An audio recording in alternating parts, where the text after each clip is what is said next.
Kdy naposledy jste použil nějakou AI aplikaci nebo nějaký AI nástroj? No, to už bude tak jako asi 3/4 roku pravděpodobně. Tak já jsem ji použila asi ve škole naposledy. Nevím, tak jak ke konci školního roku. Já asi před měsícem, když končila škola na seminárky. Já to mám stejně. Potom pro vás mám druhou otázku, jestli byste zkusili uhádnout české osobnosti umělé inteligence. Neznám. Nemám moc ponětí, kde by to mohl být. Tak pána neznáme. Neznám, ale za velice sympatický mladík. Nepřipomínám jeho strejdu, ale to asi nebude on. Ale neznám. Jo, neznám. Taky neznám. Taky ne, ale ten už tak vypadá jako zkušeně. Taky nevím vůbec, jo. Vypadá jak nějaký táta, úplně strašně. To je Sára Polák. Jo?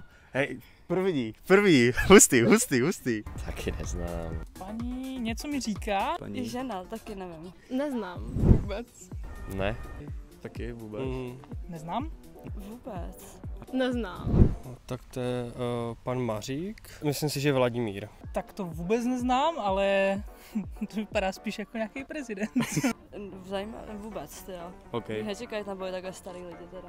Taky nevím. Ale vy osobnosti AI určitě znáte. Nominujte na webu osobnosti.ai do 1. listopadu 2024 a zapojte se do soutěže o atraktivní ceny.